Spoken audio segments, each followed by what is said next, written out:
Doing? Joining us to go further in depth, a man who knows whereof he speaks, the former chairman of the House Intelligence Committee, my former colleague on Capitol Hill, Pete Hoekstra, joining us from the ReadyCam in our Newsmax bureau there in Washington, D.C. So, Pete, you heard what Bernie Kerik had to say. Do you agree with his assessment? Absolutely. A very, very tough problem. We need to be vigilant at home. We need to continue the surveillance activities overseas, identify those folks that may be in contact with ISIS, with al-Qaeda, with radical jihadist groups, but a very, very difficult problem to contain and to stop. Pete, we know about the lone rat attacks in New York and in Ottawa, but an interesting video came out where British Prime Minister David Cameron actually gets shoved by a jogger right under the watchful eye of his security team. How does that happen in today's world? I'm not quite sure how that happens. How does someone jump the fence in Washington, D.C. At the White House and get all the way into the White House? We still have and are always struggling with this balance between security and access. And that's why these lone rat attacks, as you identify them, are so difficult. Pete, ISIS continues its propagation of propaganda videos. In the latest video, they seem to be taunting the U.S. and coalition forces. That video shows a British hostage in the Syrian border city of Kobani claiming ISIS controls the town. Pete, that video was shot on a rooftop in broad daylight. Gee, it sure would have been nice to be able to track that down. What are you hearing? Are we getting a handle on ISIS in Kobani? I don't think we're getting a handle, with the Peshmerga coming in increasing numbers. The situation on the ground continues to be very, very fluid. But in terms of the coalition activities and the success of coalition activities, airstrikes are a support to boots on the ground. If you don't have boots on the ground, you're not going to fundamentally change the dynamics of the conflict. You need boots on the ground to identify targets and to reclaim territory. And as we are hearing your comments, Pete, we're looking at some of the video, not only the British hostage, but aerial footage shot apparently by an ISIS drone, which takes us, even as you talk about boots on the ground, what about our airstrikes? Are those airstrikes working?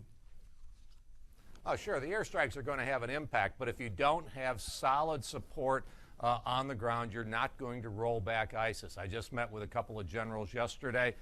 Same thing. And obviously these are Army generals. They're saying, the key thing is boots on the ground, air is support, a little bit of bias there, but they're absolutely right. You will not be successful until you marry airstrikes along with more effective capabilities on the ground.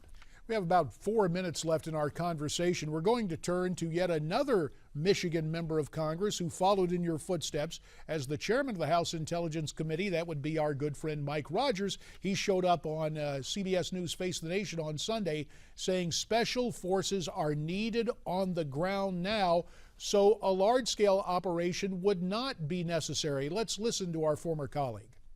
When people think about boots on the ground, they're thinking big maneuver elements, divisions, brigades, battalions.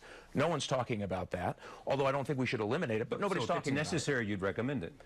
If the military says we need American boots on the ground in Syria to stop ISIS, you're in favor of it.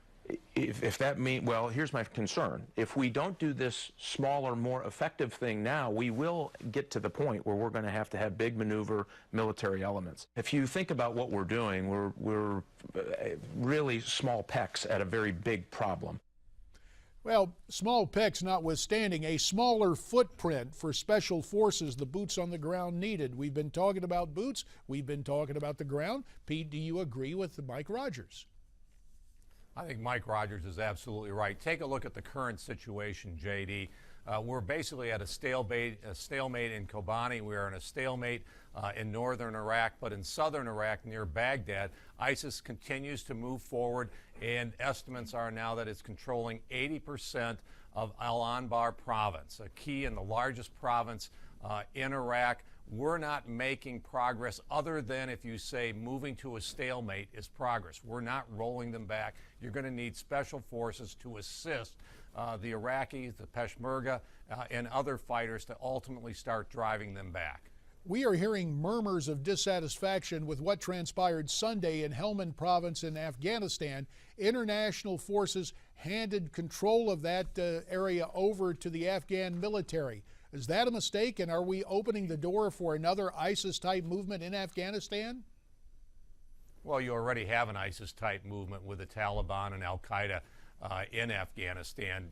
I don't think that Afghanistan is ready to assume the responsibility for all military operations for security in Afghanistan. I think you're going to see the situation in Afghanistan deteriorate very, very quickly. The Taliban, Al-Qaeda, radical jihadist movements are going to control more and more of the territory in Afghanistan very, very quickly.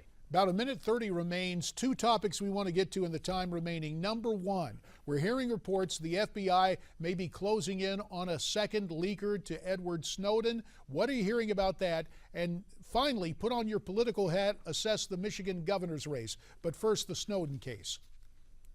The Snowden case, actually, I wrote an op-ed that came out early this week with Rick Santorum.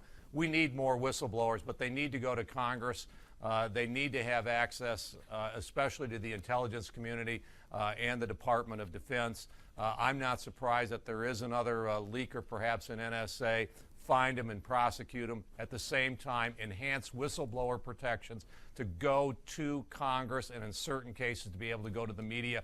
We need to stop this imperial presidency under both the Obama administration and Bush administrations. Okay. Political situation well noted. in 20 Michigan. 20 seconds on Rick Michigan. Snyder's done a great job. He's going to get reelected. Rick Snyder, the Republican incumbent, hangs on to the seat. You say that without fear of equivocation. The get out the vote operation is working fine, huh, Pete?